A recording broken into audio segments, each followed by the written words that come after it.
Sometimes I just can't help myself. I do it without thinking. It just happens. Before I know it, I'm in the middle of it, and I wonder how I got here. I like the way it makes me feel, but I don't like the guilt that comes afterwards. It seems like there's an animal inside of me, controlling me. I just can't stop. What is really going on here? When did we lose control of ourselves?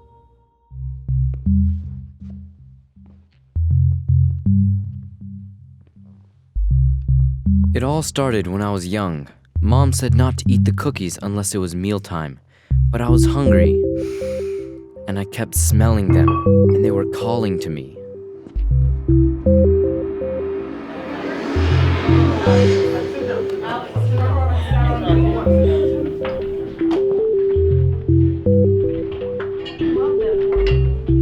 Well, each time I said yes to temptations, it was easier to say yes again.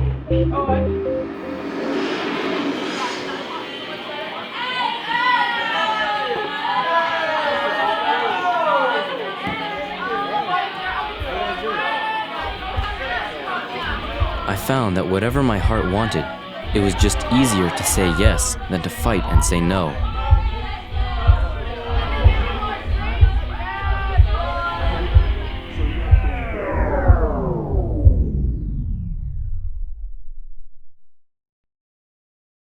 See, I don't know what temptations are. Everyone is different. My temptation could be where you're strong and I'm not. But the question is, do you want out?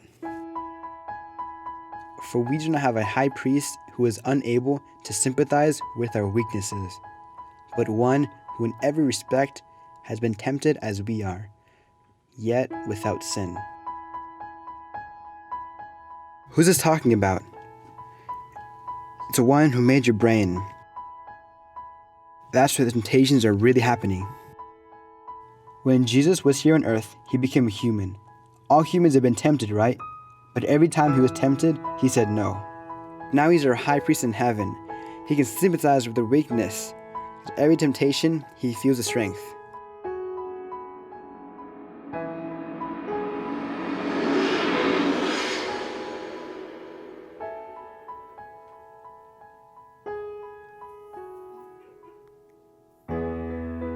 What goals do you have? Are you tempted to reach those goals?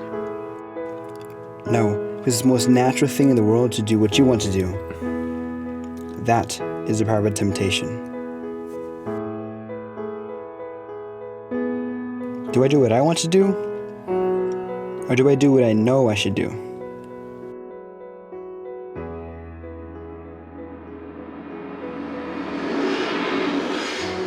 The more I do what I want to do, the stronger those desires become. The deeper the rut in my brain, the weaker I'm to say no and jump out. The truth is, there's no power on this earth stronger than your habits, temptations, and addictions. We need a power bigger than ourselves. Jesus is that power.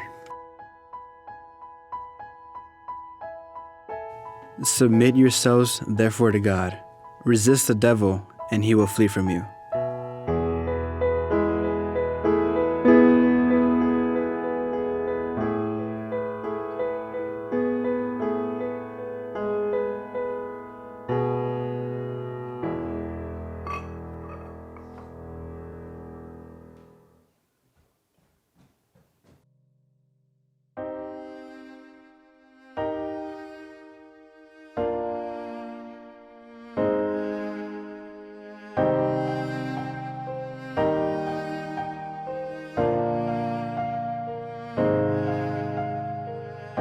See, there's this thing about addiction where we tend to ignore it as if it's fiction.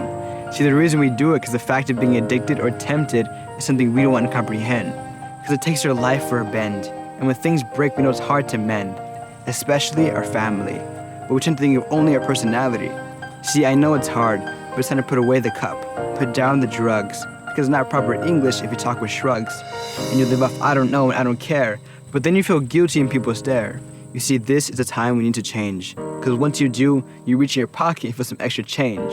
And you realize you didn't have it before, because it would be spent right when you walked out the door. But there's one thing you just know first. It's that you yourself cannot fulfill this thirst. But neither can you get rid of it. Because men have tried and they end up just getting hit. See, in 1 Corinthians, he says he won't tempt you more than you're able. But let's go deeper than just reading the label. He also says he'll make a way of escape. So when trying to get over this addiction or temptation, you won't always get a cape. You have to start slowly and pray for a reshape. See, in the Bible, it's clearly shown, you cannot do this alone, but you need him. Because you can't dunk without touching the rim. So neither can you get rid of this addiction. But one man could, and he chose crucifixion.